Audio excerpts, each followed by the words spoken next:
আপনার কাছে পুরাতন জন্ম সার্টিফিকেট থেকে থাকে, সেক্ষেত্রে সর্বপ্রথম সেই জন্ম সার্টিফিকেট আপনি নেবেন, হাতে নেবেন।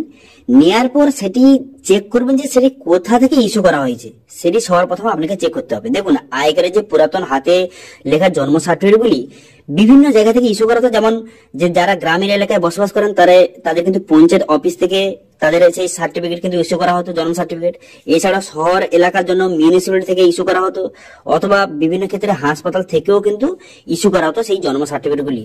তো সেক্ষেত্রে সর্বদা আপনাকে চেক করতে হবে সেই জন্ম সার্টিফিকেটটি আপনি কোথা থেকে ইস্যু করেছেন, সেখানে লেখা রয়েছে কিন্তু, ঠিক আছে। আপনি জন্ম সার্টিফিকেট খুললে বা জন্ম সার্টিফিকেট আপনি হাতে নিলে বুঝতে পারবেন যে উপরে লেখা রয়েছে যে কোথা থেকে ইস্যু করা হয়েছে, এবং নিচে যে সিগনেচার রয়েছে, কে সিগনেচার করেছে সেটা দেখো আপনি বুঝতে পারবেন যে কোথা থেকে ইস্যু করা হয়েছে, ঠিক আছে। দেখুন, সেখানে যদি যে লেখা থাকে যে সিগনেচার করেছে পঞ্চায়েত প্রধান বা গ্রাম সেক্রেটারি, যদি সেখানে সিগনেচার করেছে, সেক্ষেত্রে আপনি বুঝতে পারবেন যে সেটা পঞ্চায়েত থেকে ইস্যু করা হয়েছে। এবার যদি মিউনিসিপ্যালিটি থেকে ইস্যু করা হয়, সেখানে কিন্তু লেখা থাকবে যে মিউনিসিপ্যালিটি থেকে ইস্যু করা হয়েছে। এছাড়া যদি হাসপাতাল থেকে ইস্যু করা হয়, সেটা কিন্তু সেখানে লেখা থাকবে, সেটা আপনি দেখে নেবেন। প্রথমে দেখে নিলেন যে কোথা থেকে ইস্যু করা হয়েছে, এর পরের স্টেপ আপনি কি করতে হবে এবার বলে দিই। দেখুন, প্রথমে দেখে নিলেন ইস্যু করা হয়েছে কোথা থেকে, এরপরে আপনি কি করবেন, এরপরে আপনাকে যেটা করতে হবে, আপনি কিন্তু সার্টিফিকেটটা ভালো করে চেক করে নেবেন সেখানে কোন রকম কি রেজিস্ট্রেশন নাম্বার দেওয়া রয়েছে, বা কোন রকম তারিখ বা সমস্ত ডিটেলস সব ঠিকঠাক আছে নাকি, যে রেজিস্ট্রেশন নম্বর, আপনার নাম, বাবার নাম সমস্ত রকম স্পষ্টভাবে লেখা রয়েছে নাকি আপনি চেক করে নেবেন, ঠিক আছে। চেক করে নেওয়ার পর তারপর আপনি কি করবেন, তারপরে যদি কোন রকমের ডিটেলস মিসিং থাকে, ধরুন যে পুরাতন জন্ম সার্টিফিকেট কোন কারণে ছেড়ে গেছে, নাম্বার অস্পষ্ট হয়ে গেছে, সেক্ষেত্রে আপনি কি করবেন, তো সেক্ষেত্রে সাব রেজিস্ট্রার কাছে যেতে হবে, ঠিক আছে। এবার যদি আপনার গ্রামে বসবাস করেন, সেক্ষেত্রে যে আপনার অফিস রয়েছে যেখানে কিন্তু জন্ম সার্টিফিকেট বা মৃত্যু সার্টিফিকেট ইস্যু করা হয়, সেক্ষেত্রে আপনি বিডিও অফিস যেতে পারেন, অথবা যারা কিন্তু পৌরসভা এলাকা বসবাস করেন তারা কিন্তু সাব রেজিস্ট্রার যে রয়েছে তার কাছে আপনি যেতে পারেন। গিয়ে কিন্তু সেই যে সার্টিফিকেটটা আপনার নাম এবং আপনার ডিটেলস সাবমিট করে আপনি সেই সার্টিফিকেটটা ফাইন কিন্তু করতে পারবেন, ঠিক আছে। আপনার যে পুরাতন যে জন্ম সার্টিফিকেট সেটা আপনি ফাইন করতে পারবেন, ঠিক আছে।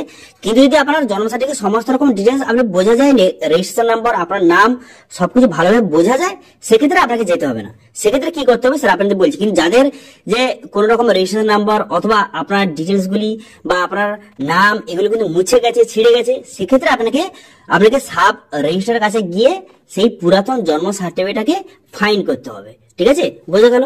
এর পরের স্টেপ আপনাকে কি করতে হবে, দেখুন আপনি ফাইন করে নিলেন অথবা পুরাতন জন্ম সার্টিফিকেট সবকিছু ঠিকঠাক আছে, ঠিক আছে। এরপরে আপনাকে কি করতে হবে, এরপরে আপনাকে যেটা করতে হবে সেটা হচ্ছে আপনাকে যোগাযোগ করতে হবে যেখান থেকে জন্ম সার্টিফিকেট ইস্যু করা হয়েছে সেখানে আপনাকে যেতে হবে, ঠিক আছে। যদি যারা কিন্তু পঞ্চায়েত থেকে ইস্যু করা আছে তারা পঞ্চায়েতে যাবেন, যারা মিউনিসিপ্যালিটি থেকে করেছেন তারা মিউনিসিপ্যালিটি যাবেন, যারা কিন্তু যেই হাসপাতাল থেকে করেছেন সেখানে কিন্তু আপনাকে যেতে হবে।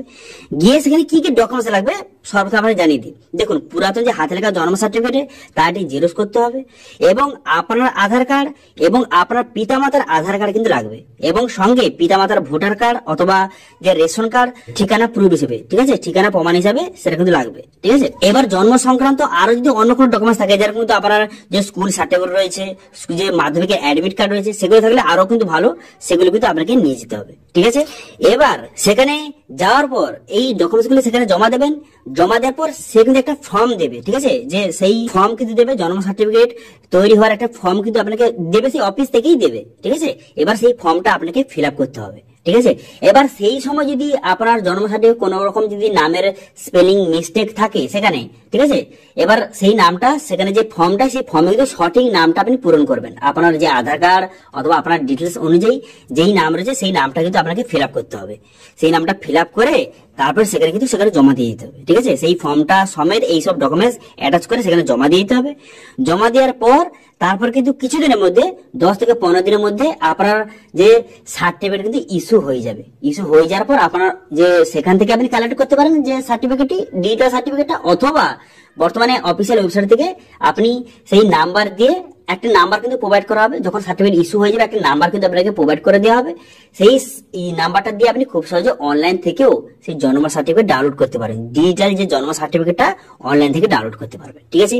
তো এই প্রসেসের মাধ্যমে আপনি পুরাতন জন্ম সার্টিফিকেট থেকে নতুন ডিজিটাল জন্ম সার্টিফিকেট খুব সহজে করতে পারবেন, ঠিক আছে।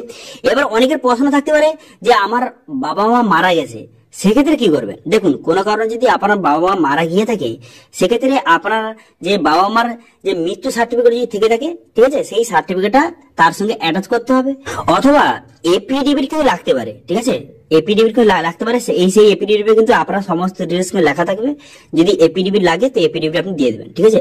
তো সর্বপ্রথমে কি করবেন, আপনি কিন্তু সেখানে যাবেন, যাওয়ার পর সেখানে এই বিষয়টা কিন্তু ভালো করে বুঝে নেবেন যে আমার বাবা যে মারা গেছে কোনো কারণে, তো সেক্ষেত্রে আমার আর এক্সট্রা কি ডকুমেন্টস লাগবে সেগুলো তারা বলে দেবে, ঠিক আছে। মোটামুটি কিন্তু এইসব ডকুমেন্টস দিয়ে আপনি যে পুরাতন জন্ম সার্টিফিকেট থেকে নতুন জন্ম সার্টিফিকেট আপনি ট্রান্সফার করতে পারবেন এবং সেই নতুন জন্ম সার্টিফিকেট আপনি বানাতে পারবেন, ঠিক আছে। বর্তমানে আপনারা সবাই জানেন যে পুরাতন জন্ম সার্টিফিকেট বর্তমানে কিন্তু বিভিন্ন জায়গা থেকে নিষিদ্ধ কিন্তু করে দেওয়া হয়েছে।